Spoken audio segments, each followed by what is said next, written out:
Hello, this is Michael Riley, ABA Appliance. Um, I alluded to this in another broadcast and also video, but I'm going to be putting up some more videos of what I'm finding out here. I'm happy to travel. I know this is hard to believe, but a lot of techs, even myself when I was younger, were like, "Oh, I got to drive 30 miles to go to the service call." Um, well, as the years have passed, and I've been doing this almost over 40 years, 44, I think it is. Um, I typically over the years have been, you know, everybody gets a call that somebody else has been out there. Um, I've had my share of them. It's uh, it's been something that I've actually wanted to do because I started to really feel bad for the customer. Customers are out here wanting to get a qualified technician. All they want to do is fix their refrigerator, or washer, or dryer, or whatever it is, microwave. And they get somebody that doesn't have any idea what they're doing coming into the house. And it's just not right. Um, you know, they just want to get a qualified tech. That's all they want. They want to get the repair done as cheap as possible. And then you leave and they go back to their life. It's not that difficult, but it's becoming more difficult and much more difficult as time goes on. Um, I'm ended up having to travel state to other states, and I don't have to, but these customers are contacting me, um, and that's been happening for a lot of years. I get contacts from all over the world. I've been doing this a long time. My name's out there. Doesn't matter whether you know it or not. When you're good at what you do and you take care of the customer, um, you get recognized and people find out about you. And so I get these contacts, and it's just if you saw the beginning of this podcast, the image there, this company goes out. Um, I do restoration kits. I actually supply restoration kits for Sub-Zero refrigerators. I started putting them together about 13 years ago. So the customers, they were demanding to get their 20, 30-year-old big Sub-Zeros fixed. But authorized Sub-Zero is coming in and said, and they've been doing it, they're still doing it today. No, we can't fix that. You have to buy a new one.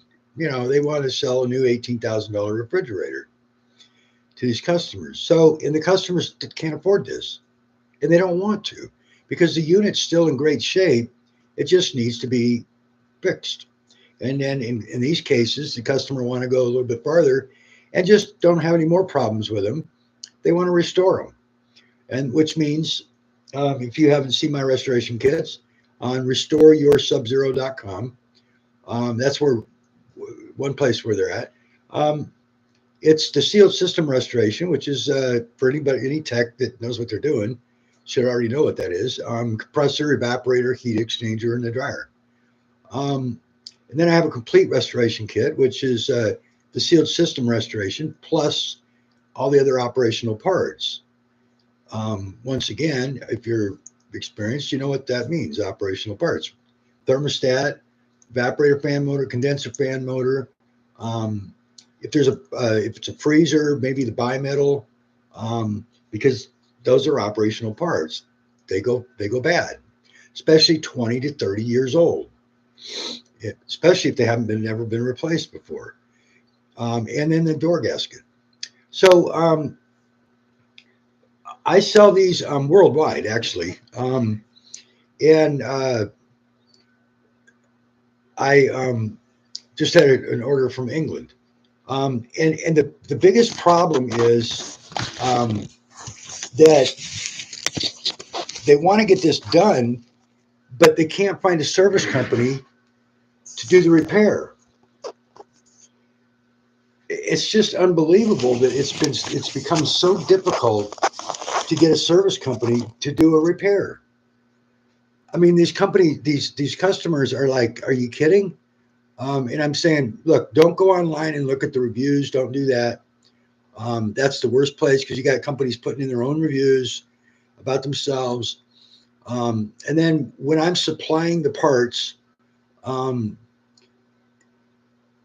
when they call a service company, it's like getting a part for, like a brake pads for a car, going to a car shop. The car guy's, he's going to say, no, I can't do that. I can't warranty it. And he doesn't want to do it because he wants to inflate the price of the part. So um, same thing here is I supply the parts to the customer, the restoration kits, and they're looking for a service company, and service companies just, they don't want anything to do with it. They want to be able to inflate the price of the parts, um, and but they don't need to. If you're a service company and you want to do sub-zero restoration, make a good amount of money for the labor, that's all you're responsible for, is just go in there, do the job, do the labor. Um, so that's what, and I've done a lot of them for customers. Um, but occasionally I have,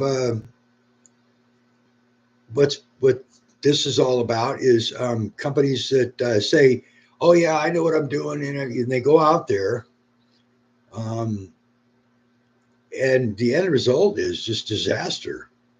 It's absolutely disaster. I mean, look at the pictures. Um, it's unbelievable that these guys are doing this. I'm going to show you um, some pictures as well, some more of them, um, of this. The the, the the guys are going out there and they're using the wrong torch, oxyacetylene on capillary quarter inch and 5/16.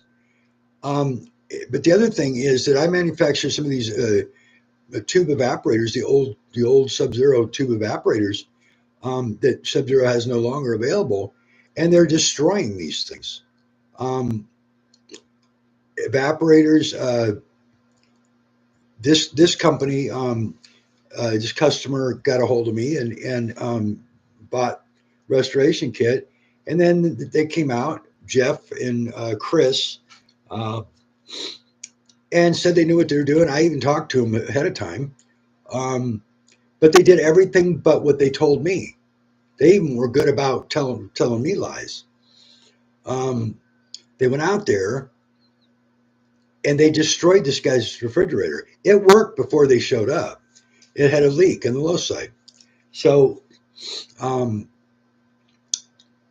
in the evaporator. So they went and Chris was the one that did the work, and he just, by the time he was done, he left. It was cooling, and then short time after that, the customer called back and said it's not cooling anymore. Um, and he came back. They charged him $835. It wasn't terrible. That was the labor. Um, but when he came back, he had an attitude that the evaporator has leaks, pinhole leaks in it, and which it didn't. It was tested before it was shipped out, and they all are. I even do a water bath test, make sure that they're not leaking. Um, and so he left the evaporator just hanging there. He melted the evaporator with the torch. He put Rector Seal fittings on, which are not just, they're not. Are you kidding? Compression fittings. You don't use those. You don't use any of those compression fittings. This is called a sealed system, people. A sealed system is, the term stands, it only applies to domestic refrigerators. And that's why it's called a sealed system, unless you don't know and you've never heard why. It's called a sealed system because it's truly sealed. All the joints are brazed. They're all soldered shut. So there's no leaks that can occur unless the tubing corrodes or you get a hole in it, like somebody punches a hole in or shoots a hole in with a BB, without a BB gun, because this condenser is steel, a gun. I've seen that over the years. Um, you actually have to physically get a hole in this system because they're called a sealed system. The joints are not going to leak. is what the point is. So you don't go putting compression fittings on plumbing fittings on a sealed system. And we're seeing this more and more. And it's because of this mini split systems where these guys are using Zoom lock at different fittings to put on these mini splits. Totally different. Okay, totally different. You're not going to use Zoom lock. You can't use it on aluminum. They're designed. If you read the specs on the Zoom lock, they're designed for plastic coated aluminum. It's a different product. It is not what we have in domestic refrigerators. You guys got to get more educated. You can't be changing the way things have been going on for 200, 300 years and decide you're going to do things differently. This is a disaster that you get. This is unbelievable what I'm seeing. You get this kind of stuff. You see the fittings. I mean, it's just ridiculous. Um,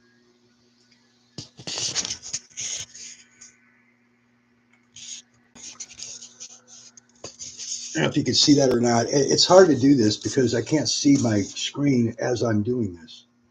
Um, so, anyways, I may just put some images on here later.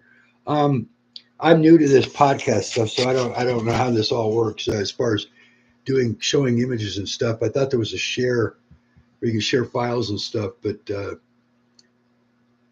I don't see that on here. That's Zoom. I know how to do it on Zoom, but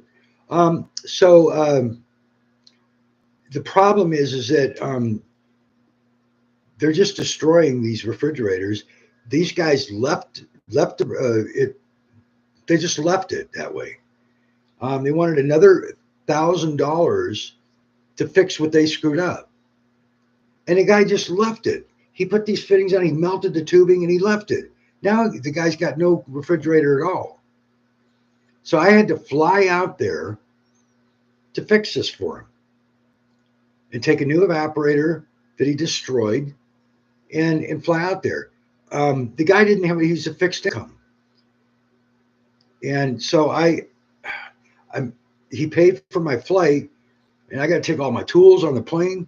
Of course, some tools I couldn't take. The torch kit I could, but I couldn't take the gas. I had to rent it there in Colorado Springs. Another like paste flux, because you can't take that on the plane, possibly. So I didn't want to take a chance and not have it. So I had him get it there at Airgas, and show up, and he picks me up, and I've only got a few hours before I got to fly back out. It only took me about 45 minutes to replace the evaporator and get it charged and cooling. It's just taking it out, and when you know what you're doing, it's really quick. But the problem was, and it took him 8 hours to screw it up. I mean, he's going to the hardware store. If you're going to the hardware store and you're a service tech and you're working on a domestic refrigerator on a sealed system, you don't know what you're doing, because we don't get parts, and there are no parts at the hardware store that are the proper parts to be using on a refrigerator in a sealed system. Okay? If you're doing that, you don't have any idea. You need to get out of the house, tell them you're stupid. Okay? And stop doing sealed system repairs. You're just ripping the customer off. So what does this guy do? Jeff, the owner, threatens this 71-year-old man that if he doesn't pay the $1,000, he's going to put a lien on his house. Here he is threatening this man. This is like elder abuse. And he left it with the evaporator hanging and all melted, and he didn't even fix it, but he's threatening him that he has to pay this $1,000. And so I had to go out there and just resolve this for him. Fly out of state to another state to fix what this evaporator that this other company, these two guys just destroyed because they didn't know what they were doing. This what I've had to do this 4 times, fly to different states to clean up after techs. You know, you guys are complaining about driving 35 miles to a service call.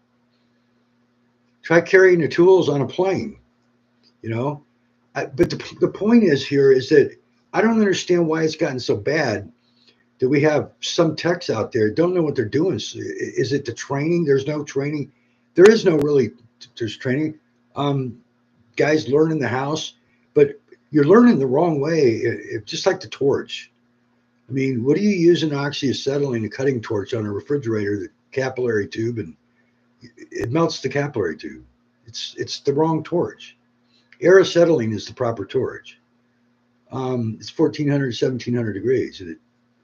So it's training. It's learning the wrong things that's happening with text. There's another avenue that I think is really affecting um, text right now. Um, YouTube is one because there's such a diverse.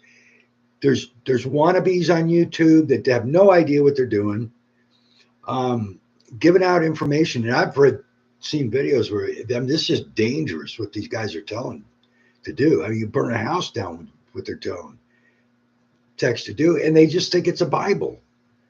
YouTube is a Bible. That's what anything you hear on YouTube is like Google. It's true. It's not. Everything is not. You have to vet it. Um, but the other thing that's really disturbing to me is since 2009 is this appliance blue book. I think this is really affecting some of these techs um, with the wrong information.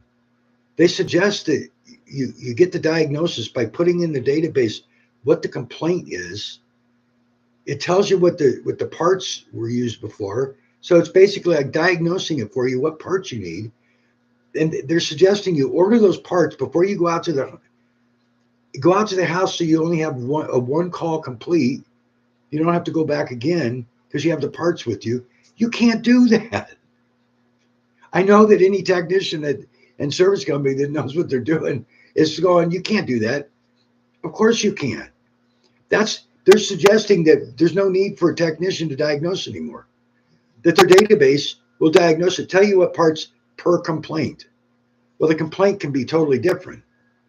Somebody might tell you the wrong complaint, right? Or it's the customer tells you the complaint, and the office girl or office person writes down something different. She transposes it into what she wants it, and says a different word for it.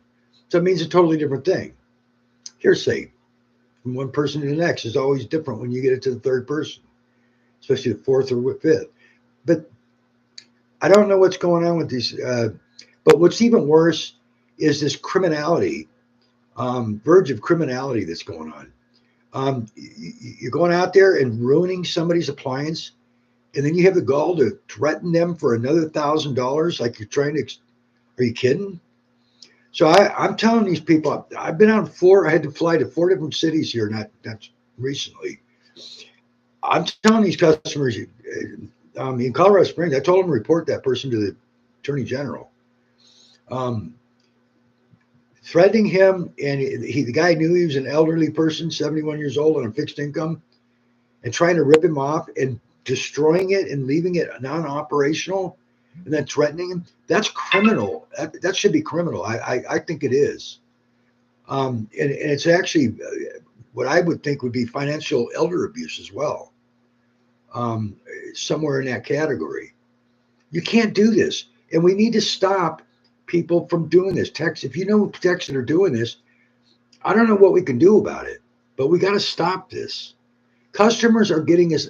I had one customer that told me she was afraid the tech would not leave her house. She was on the phone with me, and she was scared he was going to do something, hurt her. He would not leave the house because she refused to pay the service call because she didn't. He gave her some outrageous quote, and she didn't like who he was. He felt he made her feel uncomfortable. She said, "Please leave." He wouldn't leave. He was in her face.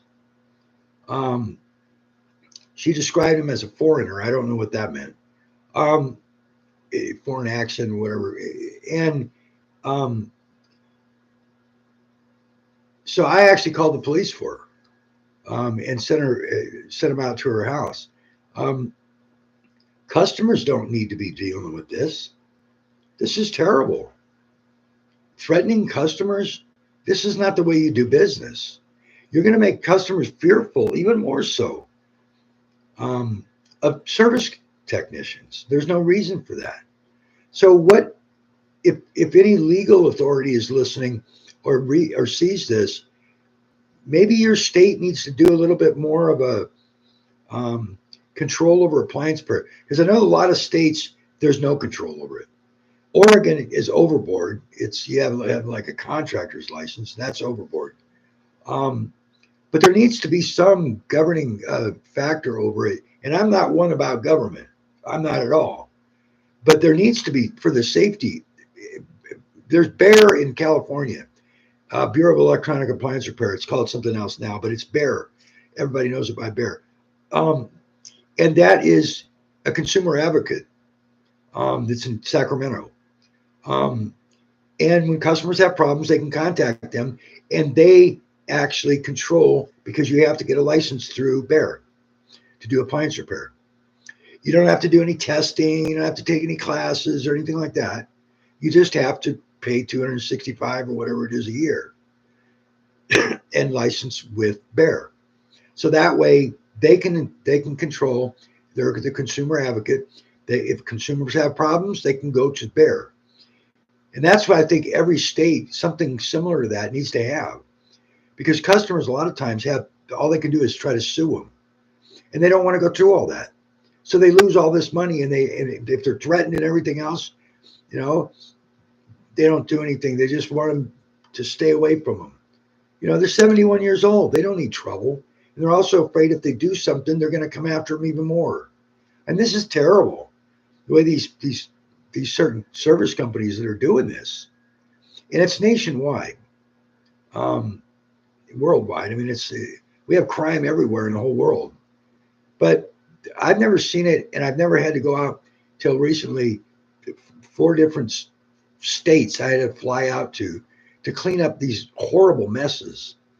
Um, I will post uh, another video with all the.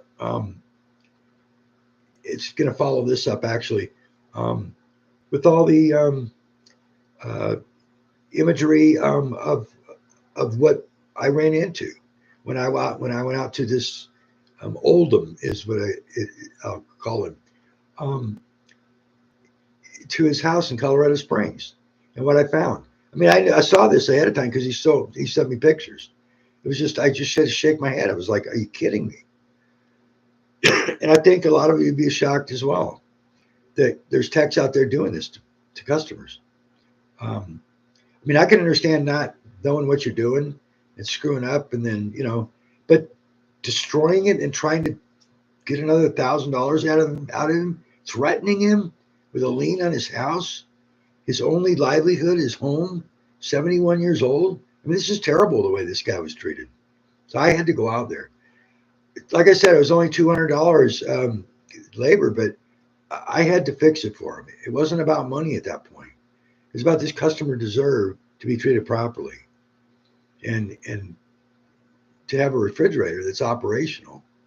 And the other problem is he couldn't find anybody else in the area that would help him. And I know that there's techs and companies that, if somebody else has worked on it, oh no, we're not touching it. Come on, guys. Just clean up the messes other guys are doing. What's wrong with you? Be the hero and take care of the customer. I mean, I don't understand it. And I'll keep harping on that point. So I did the other podcast. I said the same thing. Be their hero. It's not a pat on your back or anything. It's not it's just you're helping the customer out. That's without customers, if they don't trust us anymore, we have no job or income. Think about it. So take care of the customer. Regain their faith in appliance repair techs. There's a lot of them out there, more than ever before. I've been doing this a long time. That are just no good. They're out there just to rip the customer off, take the money and run. And if there's a problem, they won't answer the phone anymore. Customer calls them, they won't answer. They just assume the customer's going to move on. That's where I tell the customer, don't move on. Contact the Attorney General. Contact, if you have a governing authority like BEAR in your state, contact it and file a report against this company. and take them to court. Get your money back. It's $200 to file a small claims case, and you're going to win because when a judge hears this horrible treatment and sees pictures of the destruction that they left you with, and threats of a lien on your house for paying for something that he didn't do. He did the opposite. He destroyed it. He didn't fix it. He wants another $1,000. Are you kidding? So yeah, follow through, customers. If you're watching this, follow through on these. I know it's a pain in the butt, but there's people out there, lawyers and stuff that will write it up for you. They can't go to court for you, but once you have it written up in your pictures, you're going to win the case. I mean, it's common sense, especially if it's like this, where they've just destroyed it. It's visibly destroyed, and it's done wrong and everything else, wrong parts. They didn't know what they were doing, and just get a written statement. Maybe if you get a service company, give you a written statement about what was done wrong. That's helpful. Sometimes if you could do that, you would have a company that would fix it. So you may not be able to get one. But if you have questions, you can also contact me and I'll help. I'll give you a written legal statement. But these companies that are ripping customers off and treating them like this and destroying their property, we need to stop this. Customers don't need to be treated this way. And you're going to be fearful. Customers are going to be fearful of us even coming into their home anymore if we don't get this stopped. So those guys, you're going to be outed. Okay. I know I'm going to do it. Just like on the face here, the logo of the company is on there. I'm not worried about anything. If you tell the truth, you can't be sued. It's when you intentionally, purposely lie, that's when you can be sued. That's defamation of libel. I'm just going to be honest, and I don't go after them for fun. I had to fly to 4 different cities to fix up these cleanups after other techs. They just destroyed these things that don't know what they're doing, and then threatening them, customer, making the customer fearful. This is just terrible. So hopefully, if you need training, I'd be happy to give you training, techs that are doing this. You don't need to be doing, I know it's difficult to learn the appliance repair trade when you first start. I've got a school, appliancerepairtechschool.com. I'd be happy to help you. I actually got a raffle right now for a free 3-week session. It's just ask if you don't know. But usually techs learn in the home if they don't know. And it's not fair to the customer when you do that. But destroying their units and then charging them thousands of dollars and then threatening them with liens on their house and everything, this is unbelievable. And this poor guy, the 71-year-old guy, and I had to fly out there and do it for him, even though I didn't get any money for it, $200. He's on fixed income. I had to make it right for him. He paid for the airfare. It was like $300. But I had to take all my tools on a plane. 4 times I've done this lately. So it's just unbelievable to me that and they can't find other techs other companies just won't touch anything. They won't do it. So like I said, techs, companies, come on, help these customers out. Give them some faith in there are companies out there. Sub-Zero is no different than when these restoration kits, no different than any other refrigerator. It's actually an easy repair. You pull it out and everything's right in front of you. And you do the restoration. Compressor, evaporator, heat exchanger, dryer. It's right there. Everything's easily accessible. It takes several hours to do it. But if you need assistance with it, contact me. I'll even walk you through on Zoom. I've done it. There's a video on my channel, 11 hours I helped a guy. And he was not easy to help. But I'm very patient. I was getting aggravated, but I didn't want to let him know that. But we got to get to the end of it. But it was 11 hours. It was unbelievable. But that was a customer that actually demanded to do it. bought tools. I mean, this is just not ideal. That's why it took so long. He was going to do it. He knows how to do it. And then I ended up spending 11 hours helping him. It was a nightmare. And that's what I titled it, Nightmare, because it was. Um, but I don't mind spending the time helping, walking somebody through it. Text, same thing. If you don't know how to do it, don't act like you know it all. Just let me know. I'll help you out. I don't know everything, but I've been in the business a long time, and I'm full line. I do everything. And I'm a trainer. I've been in training for 30 years. So I'm not going to tell you what to do. I'll just help you with whatever difficulties you might have. But don't destroy the customer's product and then threaten them. It's just, this is unbelievable. And this customer, Colorado Springs, I felt so bad for him. 71, feeble old guy, just a nice guy. And I mean, the evaporator's just hanging in there. It's the way the guy melted it and left it. Then demands another $1,000 from him, or he's going to put a lien on his house. Wow.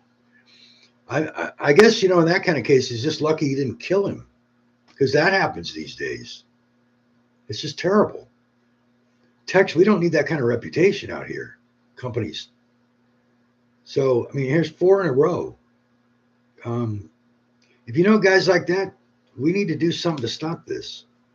So, anyways, I need to get going, but I'll be back on. I'm going to post a video that I've already put together with this whole video of. I took a video when I was in the home in Colorado Springs of the repair, of me repairing it, and actually cutting out the evaporator, and it took 30 seconds. And it took 45 minutes to put the evaporator in and charge it. I mean, it was no time at all. You get the right tools and know what you're doing. It took him 8 hours to destroy it. I mean, it was unbelievable. He's on the invoice, 8 hours to destroy it. He's running back and forth getting fittings from the hardware store for a sealed system repair. You have no idea what you're doing if you're doing that. Our supplies that we don't get from hardware stores, they don't have them. So if you're going to a hardware store, you're doing the wrong thing. And you need to check yourself and contact me and let me know you don't know what you're doing, and I'll help you. And I'll lead you in the right direction. I won't make fun of you for very long, but I will help you, because we all have to learn somewhere. But don't do the repairs wrong when you know it's wrong. Mini split system fittings are not to be used on sealed systems. They're not. It's a sealed system because it's a sealed system. Sealed meaning brazed. All the connections are brazed. Braze them with air acetylene, not oxyacetylene. It's a lot easier to carry in the house. I take my MC tank underneath. It's a small tank. It's a short tank. I put it under my arm. I don't have to drag in some big old oxyacetylene setup. Have soot on the ceiling and popping going on and adjust it every time I light it. No. I turn it on, light it, 20 seconds. I got a video on my channel, 20 seconds.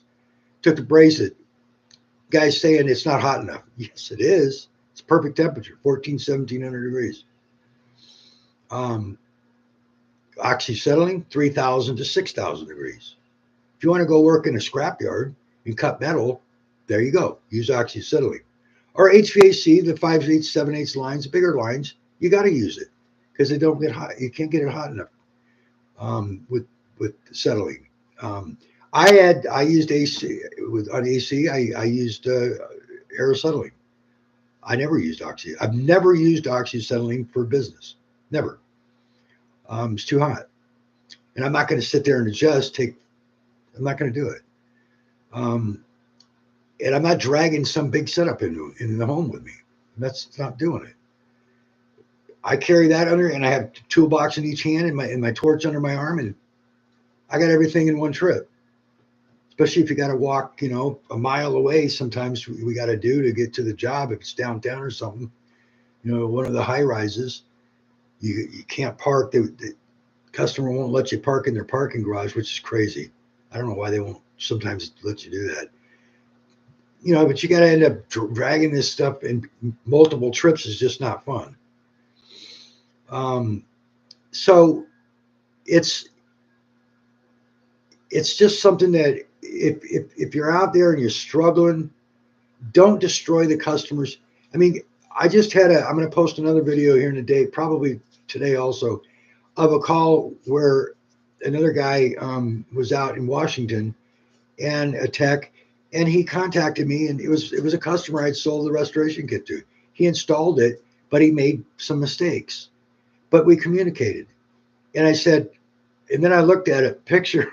He actually installed it upside down. I felt bad for him, but this was the customer was right behind him. I was doing FaceTime with him, Zoom, and I said, "Okay, can you do me a favor?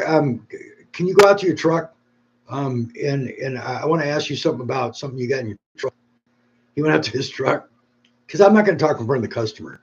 You got to be discreet. You got to be careful what you say in front of customers. They'll lose confidence. He'd been out there like 4 or 5 times already. He made some mistakes, left leaks and that kind of stuff. So he gets asked. I said I didn't want to talk in front of the customer. He said, "No, thank you." I mean, it's you got to be discreet. It's not because if a customer is ever watching this, it's not because we want to hide anything from you. It's just that everybody makes mistakes. We're all human. So to talk about those tech to tech things, we just don't do it. Just like a doctor's not going to talk in front of the patient about certain things with another doctor. They're going to go in another room. Um, so that's and he installed it upside down. He put the um, capillary always goes in the top of the inlet on a Sub-Zero, especially on the tube evaporators. Well, on most evaporators, um, it always goes in the top, and on the Sub-Zero, it's top left. It goes in, the capillary does, so it inlets there, and that's where you get the coldest temperature, and then it fills the evaporator down, and then comes back suction line from the bottom. He was filling it from the bottom, so the bottom was freezing up, and on the Sub-Zero tube evaporator, the first line that goes over from the top has got a clamp with the thermostat clamped on the first tube, the first run. That's where it senses the actual evaporator temperature and cycles on and off. And it was freezing everything. The reason was because, and it took a little bit to figure this out because most guys don't install them backwards, and I never have. But I looked at I said, can you show me the evaporator? And I just immediately saw the capillary go all the way to the bottom, and it frosting in the bottom. There's no. Also, it was undercharged because it was not filled up, so it wasn't frosted all the way to the top. But you've got to fill from the top down. So if the thermostat clamped on the top, it's not cold enough. So it just kept running and running and running, especially because it was low on Freon. It was only 4 pounds, and they should be running about 8 to 12 pounds. And that's why I wasn't filling up the whole evaporator. But so it wasn't cold enough to cycle it off. So it's running, running, running. But warm air rises, cold air drops. So it was freezing down at the bottom of the evaporator. So her stuff down there was freezing. But it wasn't full enough. It wasn't full of Freon. So it was really a strange problem. But when I saw it, I was like, oh, crap. And that's why I had him go out to the truck and said, I didn't want to tell him that in front of you. I said, but our solution was, my solution was, because I was afraid of him getting a torch on there again, because he had like 3 leaks and had to keep coming back, and customers get kind of, edgy at that point. So I said, and this is the way my mind thinks. I said, look, you may have to do that anyways, but let's try something. Clamp is the thermostat lead, and I don't think it was. I don't remember now. But if the thermostat lead is long enough, you can clamp it down at the bottom like it's backwards. If you get it charged properly, your evaporator should be all frosted, and you're going to have even temperature on the evaporator. Even though warm air rises, cold air drops, eventually when you shut the door in the circulation, you're going to get always colder air down at the bottom. That's why the crisper freezes. But temperature, this is sensing not air temperature. This is sensing the evaporator temperature. So it should shut off because you'd be sensing the evaporator down at the bottom. So I don't recall if he resolved that way. I know he had some more problems, and then eventually he gave up. He'd been out there like 15 times. He just had a tough time. He was a newer tech, and he just had a tough time. Um, his brazing skills weren't too great, um, and that's one of the things that it's really frustrating when you leave a leak. You got to dump the freon. You got to it's frustrating, but everybody does it. But one of the things that I tell people is everybody wants to clean the joint and they want to clean it around the side. Yeah, that's good. That's good. But that's not where the tube's going in. Tube's going in the end. You got to go across the end. If you don't clean the end of that tube where the opening is, it doesn't do any good to clean the outside. The solder's not going there unless you're using way too much solder and it's starting to build up on the outside. But the tube goes in, right across there is where that's the bead. That's where the bead of solder is. So if you don't clean that, it's dirty. So when you try to even with flux, if it's really dirty, you're going to have a problem flowing the solder and it's sticking, especially with oxyacetylene. It's way too hot. So that's just a little tip. Clean across the opening, and that solder it just flows. You're off it in a second. If you see that 20-second video of my short, you'll see what I'm talking about. 20 seconds, I had it soldered with acetylene. Yes, it gets hot enough. And I had it clean up, and I cleaned across and I hit flux on it, and it just flows all the way around. But the TurboTorch tip is a swirl tip too, where it actually envelops the whole tube that you're heating up. It goes around the whole tube. Oxyacetylene concentrates on a point. You're not going to be even heat all the way around the tube, but the acetylene goes all the way around. And I have a double tip that's great. It heats from both sides. We learned on that 40 plus years ago at Whirlpool.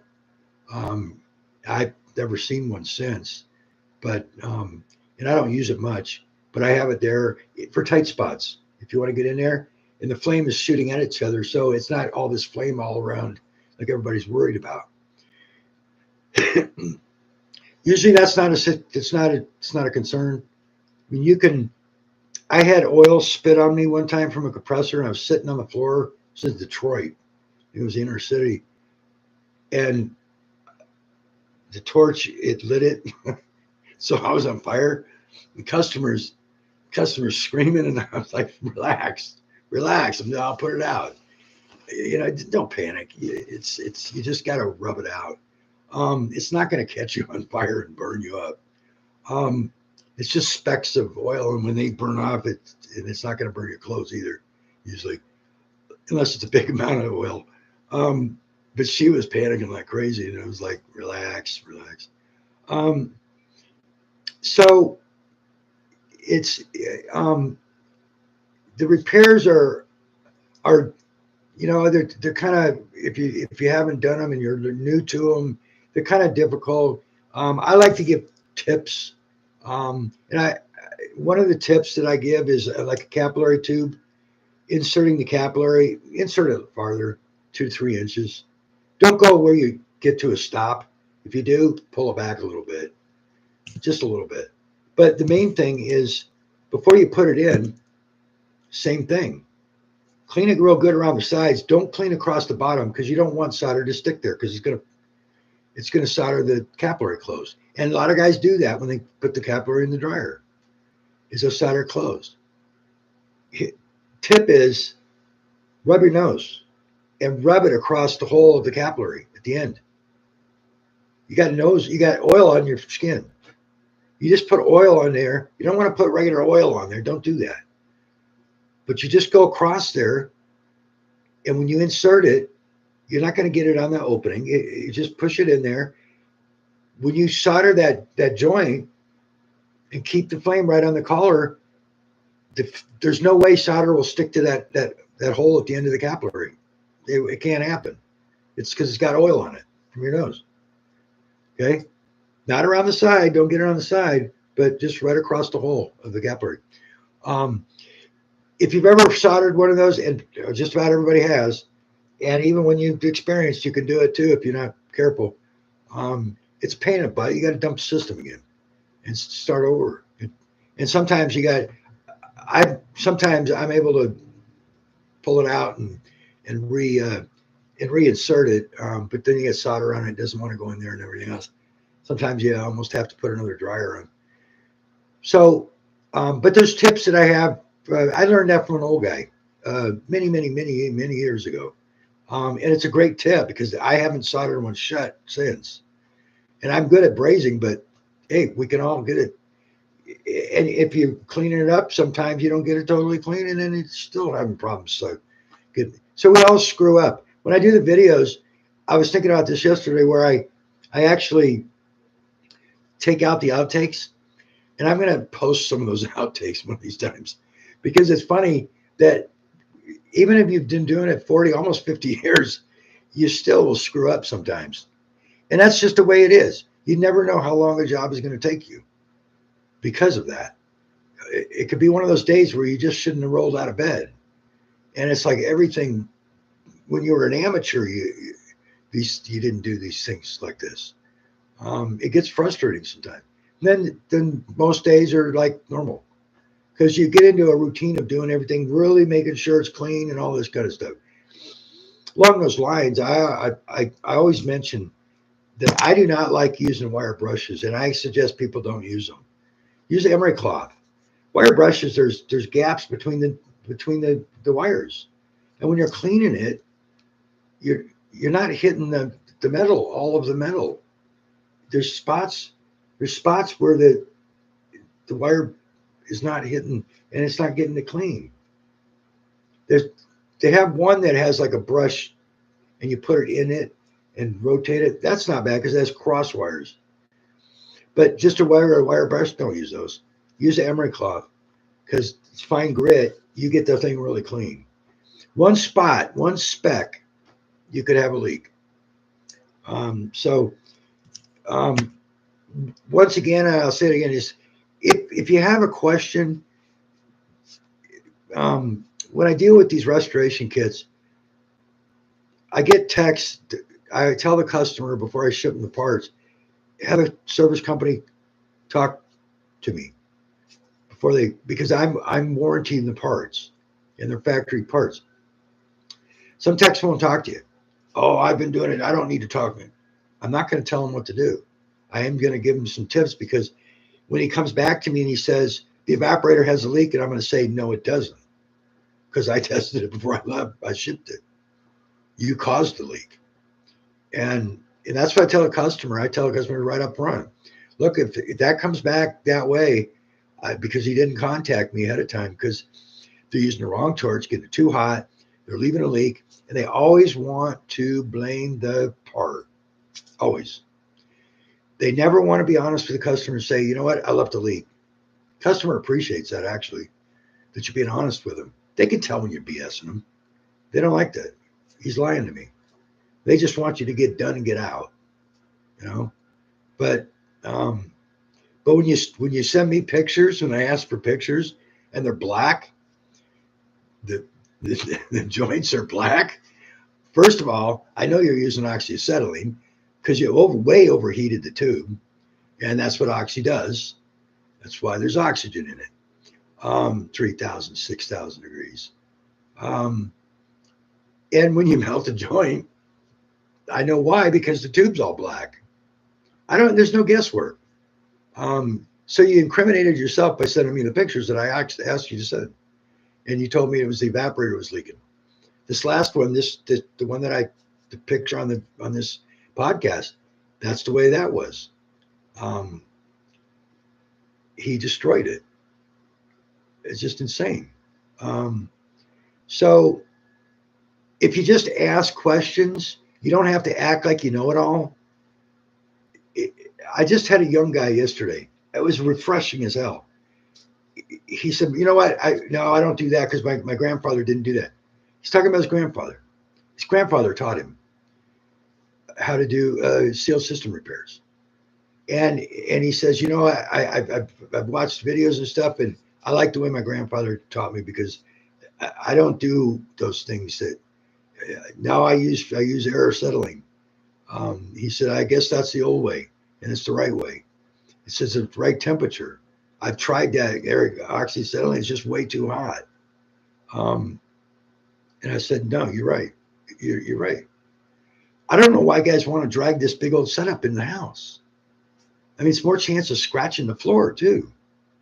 I don't want to drag that in. I put my air acetylene MC tank under my arm and carry the two toolboxes. I got one trip.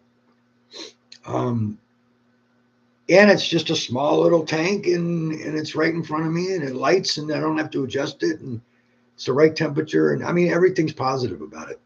If people haven't tried it, if you have a mental block about it, get rid of the mental block for a second and just try it. Um, the biggest comment, which is a weird comment, and I was thought it was strange when I heard it, but I keep hearing it, is it's very smooth, because when you light it, you don't have to do anything. It's lit. You're done. You're brazing. If you watch my short, you'll see what I'm talking about. 20 seconds and I'm off there, and it's perfectly brazed. Um, and it's just smooth, which was a weird word. Um, it's the right temperature, so the solder just flows around, and it envelops the whole tube because it's got a swirl flame, so it's evenly hot. The tube is, and you're not dealing with big 3-inch or whatever. You're just dealing with a small tube, quarter-inch, 5/16, 3/8, maybe, not usually, but and capillary. So um, it's something that I'm really kind of pushing, because I this one guy that I got to use it. He was actually, I was out there with him. He was in California. I went on a call up in where what's his name? 2.5 Men. Uh, he's um, I keep wanting to say Downey Jr., but that's not, no. Everybody, you know who I'm talking about. Um, but up in that neighborhood, I can't even think of the name of the neighborhood. Um, the expensive neighborhood. Anyways, we were up there in the house, and he needed help, and I went out there with him, and got him to try my air acetylene, and he never went back. He said he just parked his oxyacetylene because he's just tired of dragging the whole damn thing into the house all the time. And all the popping and the soot on the ceiling. He had to clean the ceiling a couple times in a couple houses. In those expensive houses, they don't like that. So yeah, Charlie Sheen. Yeah. Um, that's why I kept telling the customer, when I come up, I was like, yeah, you live next to Charlie Sheen. I don't think she liked that. But I joke about everything. But it's the biggest problem is not asking questions. It's kind of like every business. Some people get embarrassed about it, and a lot of times service techs, especially older ones, they just won't help you. That's where I'm totally different. That's why I've had an appliance repair tech school for 17 years. Is I like to help, um, so that people can do things right, um, and learn. And I know that it was difficult when I learned, in the beginning, because you couldn't get help from anybody. Nobody will answer questions. They're just like, figure it out. And I don't like that, so I don't do that. Um, if somebody has a question, don't hesitate to ask. So I know that's where the hesitation is. Sometimes you feel like somebody's going to make you feel small or something. Don't worry about it. I'm never going to do that. If you have a question and you need help with something, contact me, and I'll take the time and talk with you about it, and share whatever I can with you. I've worked on all the brands and all the appliances, and I've been doing it for, like I said, over 40 years. So, and I've been training techs for 30 years. So there's not, usually there's not really much I haven't done more than once, many times. So um, if you have a question, that's the way you learn. Ask, and I have no problems helping out. It is difficult. It's a difficult business for this reason. When you don't really, here's the key: if you learn how the appliances work, and this is what I teach in my appliance repair tech school. First thing I teach is how do they work. If you don't know how they work and how they function, each function, and I'm not talking about you put clothes in, fill it fills up with water, it washes and it drains, and that's not what I'm talking about. I'm talking about how it functions. The machine actually functions, um, and the cycles and everything. You got to learn refrigerator. How does it work? So many guys, so many techs have problems with refrigerators, and they're very simple. Um, once I have a good way of teaching you how they work that separates things into about 2 to 3 categories so that you can easily diagnose what a problem is. I'm not going to do it right now because I'll continue to keep going because it's something that it's so simple for me to explain, and it makes it really easy to diagnose at that point because you separate it into what category it is, whether it's a sealed system or whether it's something else, like possibly the thermostat or something like that, or whether it's sealed system. That's the biggest problem that techs have is they can't determine whether, oh, it's got a bad compressor. No, it doesn't. And I'll tell you why. And walk you through. It's just it's learning those little tips and when you're new at it, it's it's hard. Well, even older techs have a hard time with refrigerators. A lot of them do, and it's amazing. Um, they guess, and they guess right sometimes. It's not the best way to work with a customer because you're guessing on their money. Um, so, and they get aggravated after a while. It's kind of like a car repair where you put it on the diagnostic, and the diagnostic machine tells you about 4 or 5 different things for each diagnostic hard code. So the auto repair tech is replacing part after part, one part at a time, charging you for it, and that didn't fix it. And the customer starts to get irritated because you're putting on multiple parts, but the diagnostic machine told him it's 4 or 5 different things. So he would have to guess which one of those it is. And because he's not testing it there's parts that you can test, sometimes you can't test. You can test it, but it's not going to fail. A good example of that is dryer coils on a gas valve, on a dryer. One of the biggest misdiagnosed problems is those coils because they'll break, but when it cools down, it touches again. So it's heating. As soon as it heats up, then the dryer coil will break because everything expands when it heats up. So it actually is bad, but it'll test right. It'll test okay when it's cool and cold because it makes contact because it contracts.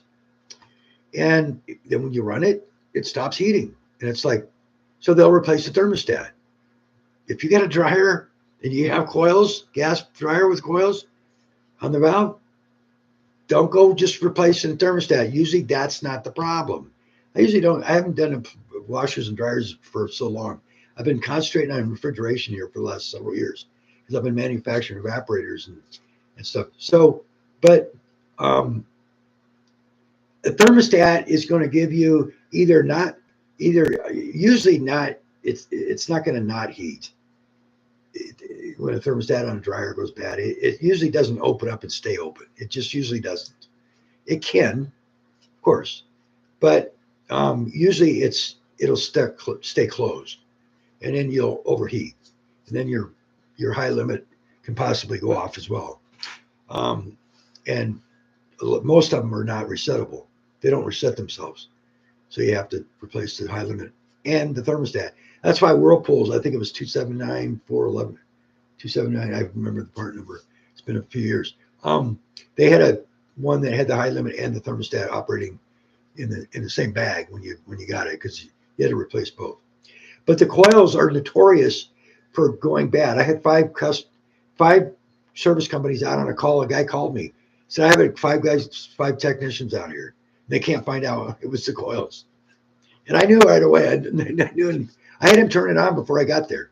When I got there, he said, are you sure you're going to be able to? I said, just give me a few minutes. And I went, and it was heating when I got there, and he had it running, so it stopped heating. Because it has to run for a little bit before it can heat up enough to open up the coil, because it gets hot, and coils get hot and it separates. So it wasn't heating anymore. And I tested the coil and said, it's open. See? He said, how do you know? I said, look at the meter. And I always share with the customer so they can see. A guy that gets nervous about a customer hanging over your shoulder, you don't know what you're doing, and you know that. And so you don't want to, you're afraid the guy, or you're ripping him off. When they know that something's up if you get nervous about them being. When they say that to me, I say, I don't care. I know what I'm doing, and I'm not doing anything wrong. So help yourself. Just don't tell me how to do my job. I joke with them. But it shouldn't bother you. And you can always admit, I mean, I've admitted this a lot of times. I had one lady just flat out say to me, have you ever worked on this before? And I've been doing it like 20 years at the time. I said, this particular model, no. They come out, I just honest with her. This particular model, no. Because when they come out, it can be 8 or 10 years before we see them out in the field. So don't try to BS the customer. Just tell her the truth. I've been working on them for 20 plus years at that point, 40 plus now. But every model is different, and we take it apart differently because the engineers get some idea. They want to hide screws and everything else to make it more aesthetic on the outside. And then we can't, like Whirlpool had one where they had the control panel, the end caps. You had to pop those off, and then the screws were hidden inside. I mean, it was ridiculous. We had no idea where the screws were until we figured out you had to pop those end caps. That was like 20 years ago. So they're constantly changing. So I told her, I worked at Whirlpool 20 years ago at that time. And I said, I was even in management with them. I know the product, but they change them. When they change a product, they make changes, and they put it together different and everything. And we just have to figure out how to get it apart. But yes, I know the product, so you can relax. But I didn't say that word because you don't want to say that to anybody. People don't like that. Relax. I said, you're good. I know what I'm doing. So it's giving them that little bit of confidence. Just making a statement like, oh, I've been doing this 30 years and I know what I'm doing, and leaving it at that doesn't mean anything. That's just somebody just boasting, and it could be true or not. I worked at Whirlpool. The strangest thing when I got promoted into management, it went over to Benton Harbor where the home admin office is. I wanted out of there immediately because I'm a service guy. But I figured I was married at the time, and whatever. We all make mistakes. But the first thing that somebody said to me was, wow, do you think things are going to change? You're really naive. That nothing's ever going to change. It's politics. And so at that point, I mean, that's all he had to say. It was like, what am I doing here? So after 8 months, I quit, and I went and started my own service business because I'm not going to put up with that bureaucracy, that politics. And that's what the appliance business, we're getting this anymore. The quality of these products is terrible. I mean, it's just terrible. My degree is electrical engineering, but I'm not one that's supportive of all this electronic crap. I'm just not. If we could go back to mechanical stuff, we'd be much better off. It's not for diagnosis. The computer stuff is simple. If you just look at it this one way, all the mechanical controls that are on the control panel, they're now on the board. They're relays. They're called relays. So, you don't have to figure out which control is bad. But the problem is it's $400 for that board because it has all the controls on it. So that's the problem for the customer. So you get a $500, $600 repair on a washer dryer. It's 3 years old. I mean, it's pretty common now. I had a I had a Samsung refrigerator, garbage. LG refrigerator, garbage. I won't work on either one of them anymore. They're garbage. They were electronics companies. They made stereos. They have no idea what they're doing. Um, but I had a Samsung and it was 3 years old, 3.5 years old, and both computers. It was two computers, main computers. One was a logic board and one was the relay board.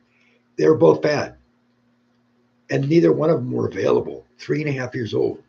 This customer was livid. He just paid $3,500 for this refrigerator. 3.5 years. I said, "Don't kill me. I'm just a messenger. Call Samsung. Tell them you want a product exchange." He's probably not going to get it. It's 3.5 years old. Of course, he's not going to get it. Not from Samsung.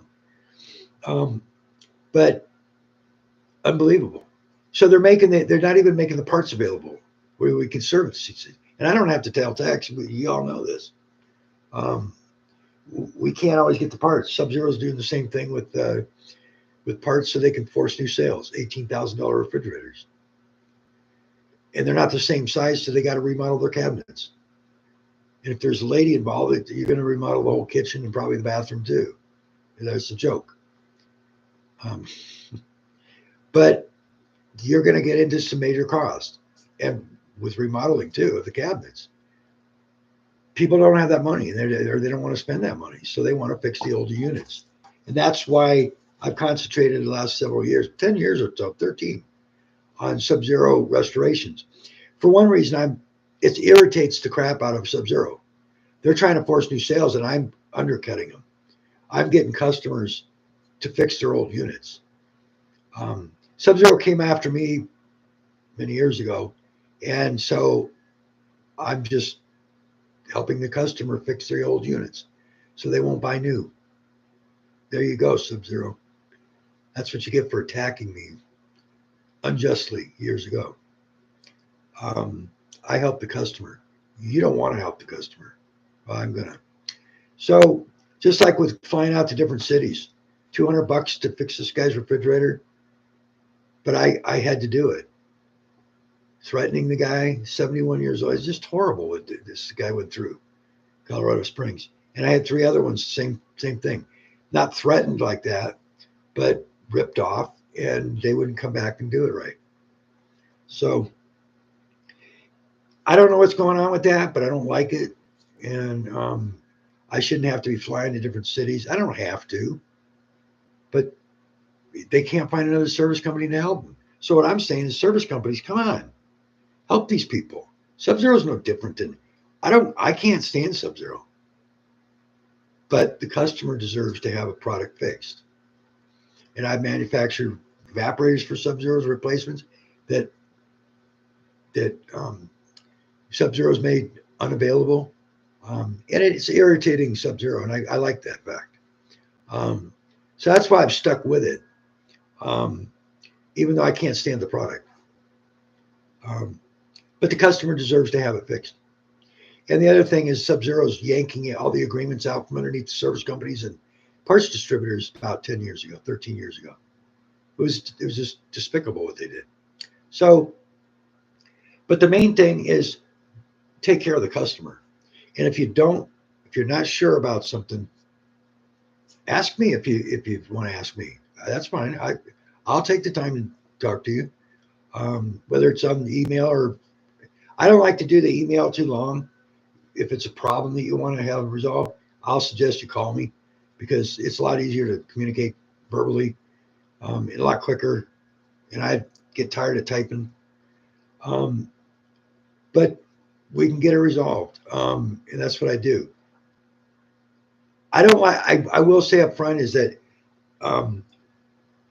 I have no problem with some simple things. If it starts to get into like a lengthy thing, then I'm going to ask you to appreciate my time. And what I mean by that is I'm going to ask you to. I have a schedule of like money that you could offer to pay me for my time. Um, that's not a lot, but it's something that I can't do service anymore because of a brain bleed the landlord caused. So this is what I'm trying to do. So if you kind of just appreciate me by um, sealed system, I have what it's a 119 or something like that for sealed system assistance. Um, but that's when you're out in the home, and I could spend 2 hours with you. Um, Same thing with the just regular appliances. I think it's like $69 and it's unlimited assistance. So it's just um, sealed systems. You can make. Let me just put it this way, Danny. Question is, well, I don't have to say the question because everybody can see it. Um, you can make $1,000 a day doing regular appliance repair. Most of the service companies and techs, they look at an average of um, minimum $200 per service call that they're going to make. That's what they look at as their average um, amount per call that they're going to profit. So you do 5 calls, there's $1,000. Um, so on a seal system repair job, it just depends on what it is. When you're learning seal system repairs, um, you're going to have to look at losing some money possibly right up front because when you're learning it, you're going to have problems. And just expect that. And the biggest problem is if you don't have a resource to help you out, then you're going to get stuck on it and you could end up not being able to complete it. So you just spend all that time. It could be a couple of days going back and back because there's a leak or whatever, or either restriction or you don't know what it is. Um, so what you need to do is you need to get training up front to be prepared for those potential problems. It's not as simple as what you see on YouTube. Somebody said to me, I saw them do the restoration, whatever, they replace the parts. It looks pretty straightforward and simple. Yeah, it looks that way. But the problem is that you don't see what's happening when it's not recorded. Um, he's cussing because, yeah, again, another leak, but he doesn't show that on the video. Or it's restricted, or there's oil in the evaporator, and what do you do? Well, when you're experienced, you know what to do. First of all, if you get an oil in the evaporator, you're not pouring it out. You're not, you're not forcing it out. The oil is dense enough to where it's not going to move. Okay, if it's a large quantity of pooled, if it's a pooling of oil, what we call it, you're not moving it. You're not going to blow it out. It's not coming out. So you got to take the evaporator out, and you can't even pour it out because it's thick enough to where it's not really thick, but it's dense enough to where it just and you got back and forth. The coil's going back and forth. And you're trying to do it down to the end, and then you got to go each rung. You gonna do that? It's so thick. It's like molasses dripping or leaning in there. It's not pouring. Okay, it's not like water. So you're not going to get it out. Typically speaking, if the evaporator is pooled with oil, you had a low side leak that caused it because the suction's not proper, so it can't pull. Freon in just droplets, molecules, let me say, of oil trace with the freon. So the oil is going through the system with the freon all the time, not in globs, like I said, molecules. And when it goes, but when you have a low side leak, then you lose suction on the low side. And so it doesn't bring all the oil back because the oil is heavy enough that it starts to deposit in the evaporator and it won't suck it all back.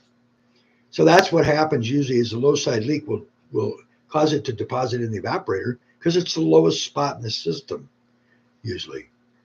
Unless it's a compressor mounted below, like on Sub-Zeros, It's still, because of the way the evaporator is made, will deposit in the evaporator and not suck back to the compressor. So if that happens, you're not getting it out. I've only successfully gotten it out once in my life. It was my own refrigerator, so I didn't want to buy another evaporator for mine. So I used brake fluid and brake cleaner because it was my own refrigerator. I'm not suggesting you do that on a customer's unit, so don't. This is for my own refrigerator. Um, it's you don't put something in the sealed system that shouldn't be in there.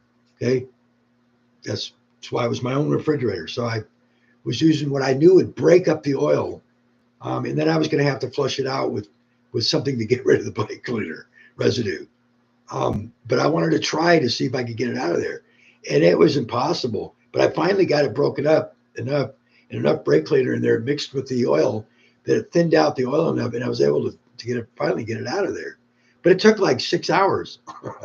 It was crazy. So you're not going to get it out, and don't even try. You just have to. When you're dealing with a customer, you just got to buy another. They got to buy another evaporator. And the reason the evaporator got saturated and pooled with oil is because there's a low side leak. That's what does it. It's not sucking everything back to the compressor. Okay, so um, you got to identify the low side leak too. And there's only two things that are going to leak on the low side. And if it's 20 years old, you normally are not going to find it. That's why it's called a 2-year leak. You know what? I haven't had an electronic leak detector in probably 30 years. I threw it out the window in Chicago or Detroit, whichever one. I threw out the window because they're worthless. If anybody has one, it sits there and goes off everywhere you go, and you got to kind of wave it in the air to get the stupid thing to stop going off. It's just they're not reliable. You don't know where it's leaking from, and when you have a 2-year leak, what we call a 2-year leak, it's so small you don't know where it is. It's the same thing with HVAC. If you got a leak on the low side, you just place an air handler on AC. But on these, it's the evaporator heat exchanger. So rule of thumb, I always told my techs is, look, and myself, if it's 20 years old, they're both corroded at the same rate, the heat exchanger and the evaporator. Replace them both because you don't know which one's leaking. The quickest way you're going to irritate a customer and really, really irritate them is to charge them for one repair and then say, oh, I was wrong. It's the heat exchanger. It doesn't normally do it. They don't care. They just lost food again, and now they got another repair, and you're going to charge them another labor rate. Where if you did both of them together, you wouldn't be charging them double labor, or you shouldn't be, because it's one repair. It's going to be more labor because you got to pull the whole unit out to put the evaporator in usually, if it's a built-in. Anyways, so if it's an older unit, replace both heat exchanger and evaporator. There's no guesswork on where it's leaking. You don't need to find out. You don't need to try to find it. You don't put dye in the system. I don't like that. You want to do it? It's on you. But I don't like doing that. Like I said, don't put something in the system that's not supposed to be in there. If it's a low side leak, there's two things that can leak: evaporator, heat exchanger. Replace those. You don't have to go trying to find the leak. There's no guesswork involved. Even a dummy could figure that one out. If it takes forever to leak, it's a low side leak. If it leaks and you put Freon in 2 hours or an hour, or a day, it's gone. It could be a high side leak because it's leaking. If it doesn't depends on what brand it is. Sub-Zeros usually run about 90, 110 to 220 on the high side. Other brands, normal ambient temperature, 125 to 135 pounds on the high side. Depends on the brand. But so you got a high pressure there. So if it's a high side leak, all that freon is going to be gone quick in a minutes if it's a big enough leak. And usually if it's even any kind of leak, it's going to lose it fast because it's high pressure. So if you have a leak that's lasting weeks or months, you put freon in like at a car, it's a low side leak. There's no guesswork. Evaporator, heat exchanger. You don't have to guess about it. You don't have to find the leak. This is what some techs are going, they're buying all this dyes and everything else, forget that. Don't forget the leak detector. Because when it leaks, it's going to fill the cavity up. And when you put that in there, it's going off because the whole cavity is full of. So it's not telling you where the leak is. It's telling you it's inside this chamber. Yeah. That still doesn't tell you where in the evaporator it's leaking or whether it's the evaporator or not. So it's just senseless to even worry about finding a small leak. If you could see it and it's bubbling, great. Then it's nice to have the visual. But if it takes a long time to leak, low side, it's real simple. Um, and do the repair right. If it's an older one, replace both components. It'll be cheaper for labor, in most companies will do that, than having to come out there twice and do two different repairs because you already got the unit apart. Um, and the other thing we always if you I've never ever flowed nitrogen through a system on a domestic refrigerator because I've always used air acetylene, and it just doesn't get you don't have to. And 20 seconds of joint. And the other thing is that I don't have the system open and let a bunch of air in there.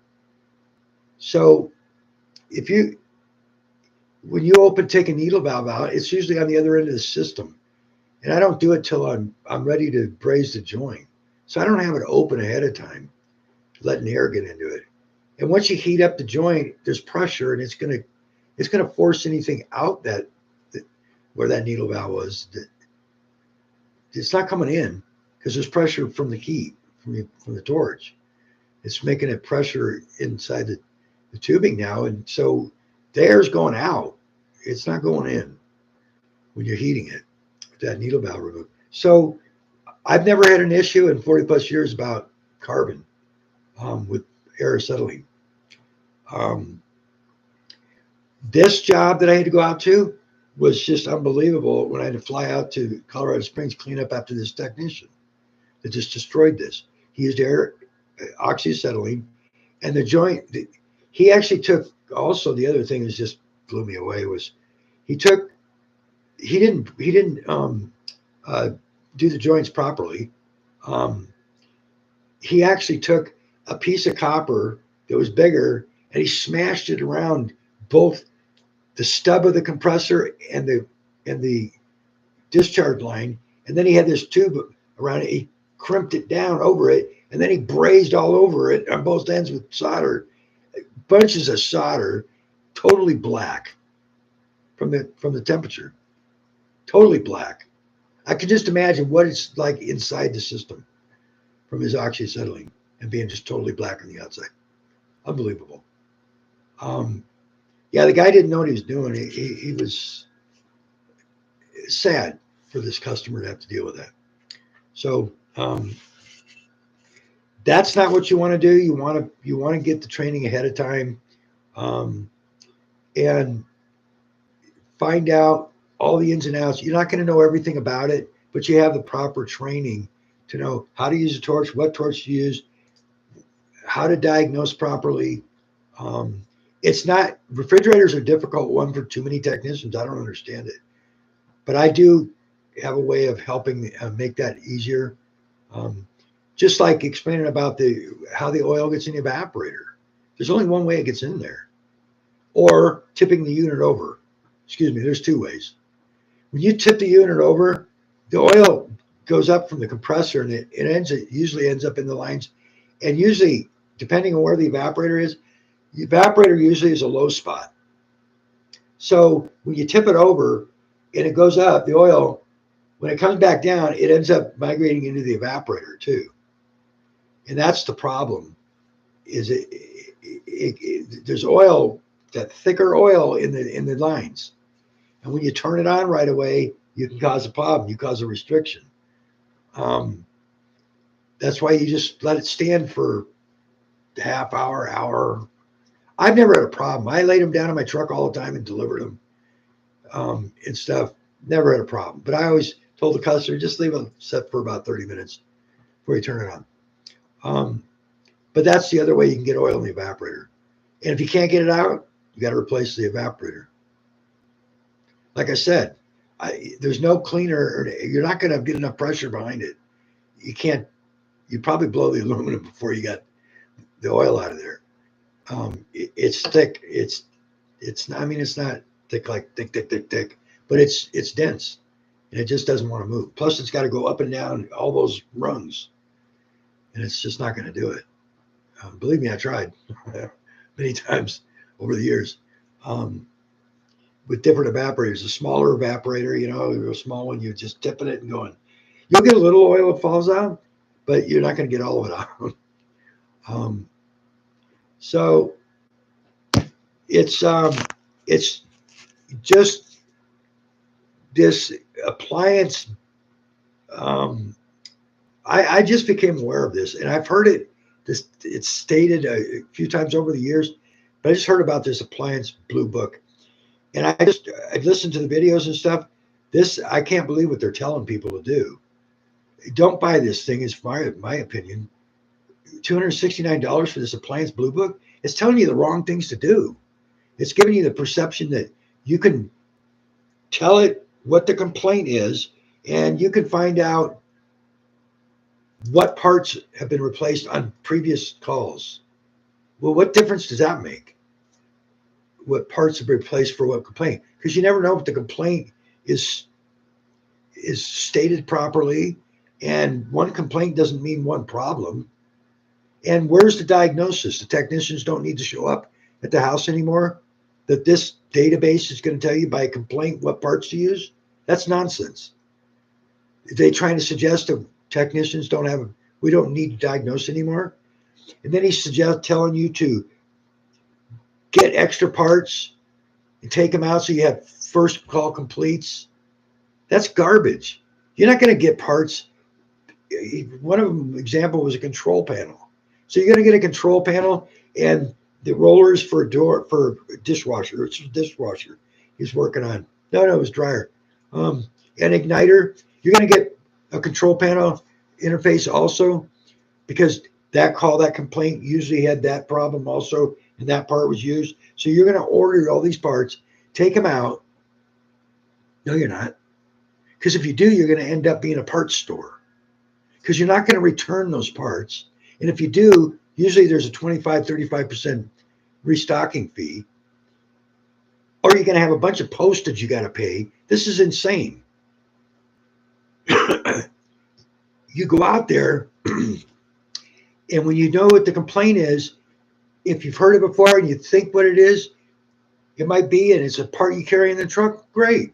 If not, you do what we always do. You diagnose it properly. Our job is not replaced by a database. I'm sorry, Appliance Blue Book. They're just ripping people off, is my opinion, for these books and this software. It's totally backwards. We don't do this. We don't buy a bunch of parts and take them out to the customer's house. You don't do that. And for them to be telling techs to do this kind of garbage is ridiculous. And they're just profiting off you guys. Whoever bought this, return it. And the pricing was just $530 for 2 parts, and it was an igniter on a dryer and some other small part, and cleaning it out. And there was 3 labor rates that they were suggesting for one job. 3 labor rates, 104, 119, 89, and 149. You're going to put 3 labor rates. The customer's going to throw you out of their house. They're talking about this helping customer service companies become more profitable. No, you're going to go under. You're buying all these parts and you're not selling the call because it's too high a price. Customers are going to throw you out. And now you got all these parts, $300, $400 in parts that you can't even return to the parts store because they're electrical parts. Yeah, Appliance Blue Book. Wow. These guys are bilking techs $269 for this price book and telling them this kind of garbage, this database is the way clients' businesses work and will help you. Don't believe the garbage. It's the opposite of the way it works. I just can't understand they're doing this. and people are falling for this. Um, and then going out. Our job is to go out there. That's why we're trained technicians to go out and diagnose the appliance and give them a fair price for the repair. Where we make money, it's not past the price of a brand new one. You know, I mean, this person could have bought a new dryer for at Costco for $537. There's no way that repair should have been adding it up about maybe $200. It was an igniter, um, and cleaning it out with the vacuum. I mean, are you kidding? It's you have it apart at the same time. You're not charging another $89 to run the vacuum. If you're doing double, triple labors like that, you're ripping the customer off. You're not. The customer won't call you back usually, and they let everybody else know, and they won't call you either. So you're not doing yourself a favor doing that, ripping them off. You're going to do it once, especially in exclusive areas. And I worked those considerably.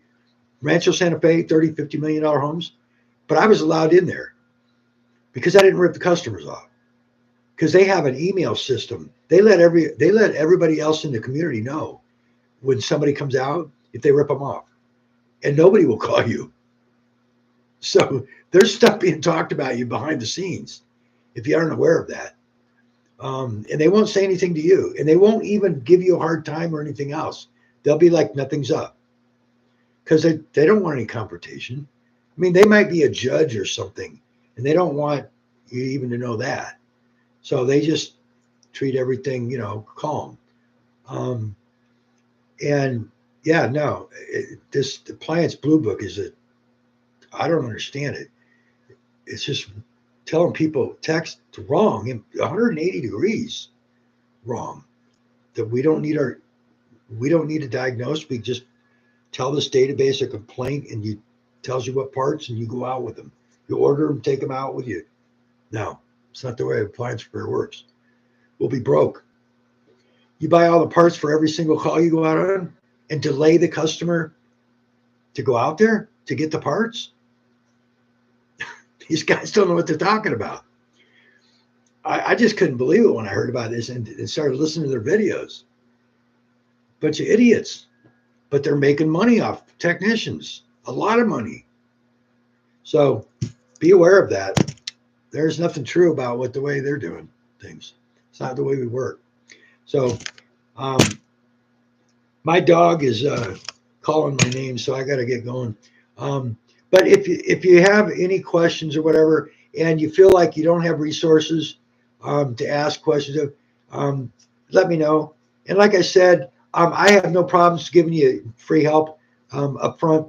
If it's going to be extended or whatever, then I'm just going to say, hey, give me something for my time.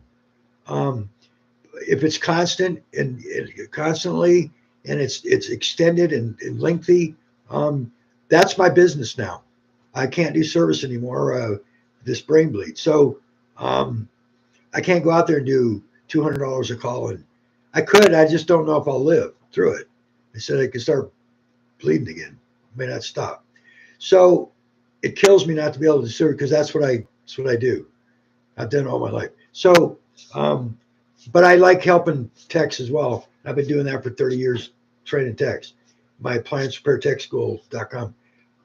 17 years I've been running that and training techs. So this is what I do very well. I like to share and make it real and understandable at the same time, but down to earth, and not where you ask somebody a question and by the time they're done telling you, you have no idea what they just said. That's not the way I like to share information. I actually will make sure that you understand what I'm saying and say it in terms that you understand it. Because usually when that happens, they don't really know what they're talking about. And there's a lot on the internet that do that. They have no idea what they're talking about. And saying stuff that you just shake your head. Or saying the absolute opposite, just like this appliance blue book's doing. It's almost like you think they're doing it on purpose. I don't know. I think some of them do because they go viral. It's like so outrageous that they go viral and they get paid for it. But it's not, that's not the way to learn. And you don't always know if it's true or not. That's the problem. And the others decide when you're asking for help. So, yeah, no, I'm really fair. In fact, in the past, it's been all free. I never bothered to, but I got to be better about that and say, after 14 hours of helping you, I got to say, hey, can you offer some assistance here financially? I mean, is this worth something to you?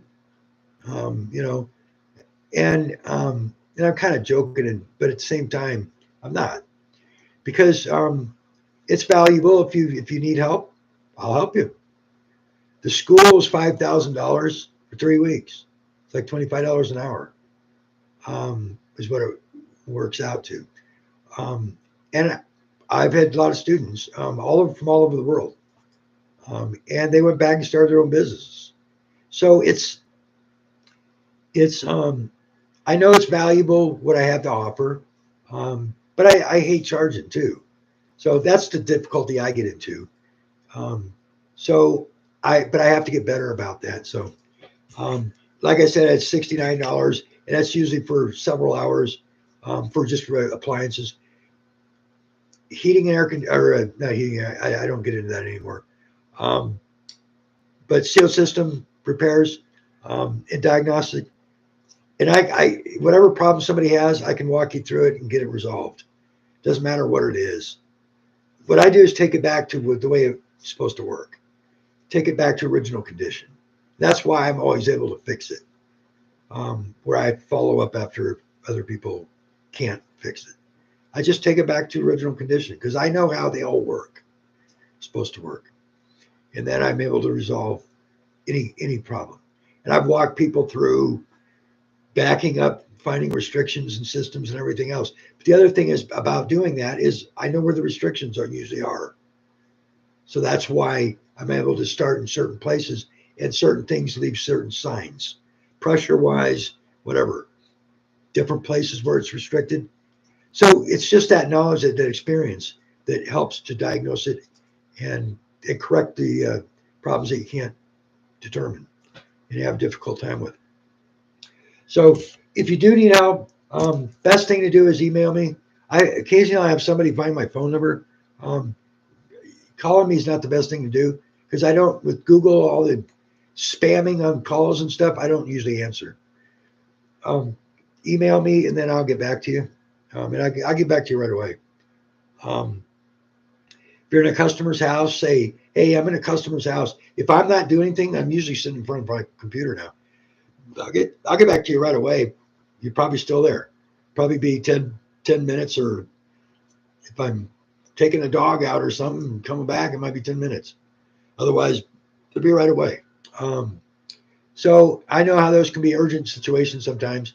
You need to get something resolved, and you're at a customer's house, and you're going to lose the call if you don't get it fixed right now because you've been out there 14 times, and they're getting kind of irritated with you. I'm kind of exaggerating there, but I understand the situations. Been there a million times. So if I can help, let me know. And usually everybody that I did it to school with, I go over business things and uh, things, licensing and everything else, EPA certification. I go over everything in school, and everybody that's left after the 3 weeks has gone and done their own business, appliance repair. Um, so that's all I can say. Um, I don't know if they're still doing it or anything because I don't keep in contact. But I'm always open and allowed them to contact me back too if they had any problems. So it's not just ended at the school at the end of the schooling session, 3 weeks. If you need to contact me back, contact me back. You got problems. I had one guy that did that quite a bit. Um, he was doing his own calls. He was doing really good, but he'd run into things, and he knew kind of what he was doing, but he just was a tentative guy, so he wasn't real sure about everything. We all know guys like that, girls, whatever. And he just wanted to be sure before he committed to buying the parts, whatever. Run it by somebody. This is doing this. Do you think this is what I think is wrong with it? Do you, sounding board. So he didn't waste money on parts. It was right. But then you never know if you're right. I can tell him from what he's telling me problem it sounds like, but I'm not there either to diagnose it and see it hands on. So I can go by experience. What it's likely that's the problem. It sounds like what's going on. But check this and check this and check this, and then you'll know for sure. Um, and so that's what he did. But most of the time, guys, everyone that I knew of went back. One guy went back. He was doing the rental business. He's going to rent appliances out. He wanted to know how to fix the rentals when they had a problem. That's why he took the course. And it's one-on-one. It's not a school. So it's just me and you. And it's by the time you're done, you're tired of hearing about appliance repair, because what I do is I just keep repeating stuff, especially how they work. That is what I really ingrain in the person when they take the sessions, how they work, because it's really critically important. If you know how it works, when you hear a problem, you go, it really helps the diagnosis. If you know how it works, you know where to go about why something's not happening, because this is how it works. And you know that. But that's the biggest problem for most techs is they don't know exactly how they all work, especially refrigerators. Refrigerators, it just blows me away over the years. How many techs just have no idea how to diagnose them? They're just guessing. And it's simple too. Once I give you certain criteria and categories, if it's doing this, it's in this category. It's these kind of problems. If it's this, it's a sealed system. If it's this, once we get that figured out, you have no problems anymore. But that's the hurdle for most techs. And it's a big misdiagnosed appliance, refrigerators. So I got to take care of the dog, but I will be back, and I'm going to do this more often. I've got a couple more videos to put up, so I'm going to be putting those up too.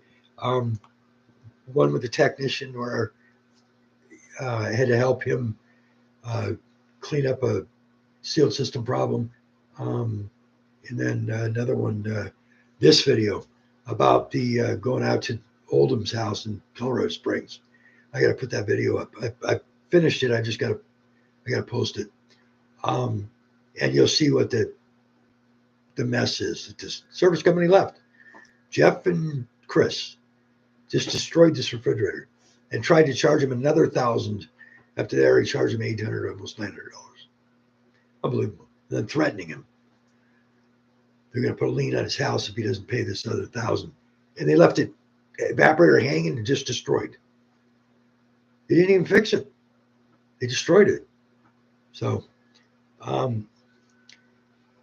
that I'm going to put that video up today for sure. And right behind this, I got to take care of the dog. So gonna have to run for now. We'll see y'all, but I'll be back. If you have any questions, feel free to contact me. My contact information is always around the video or on my channel. If I don't put it, I usually have it. It's in one of the videos. If you don't find it in this one, you'll find it in one of them. It's always at the bottom. Okay. All right. Take care. Let me know if you need any help.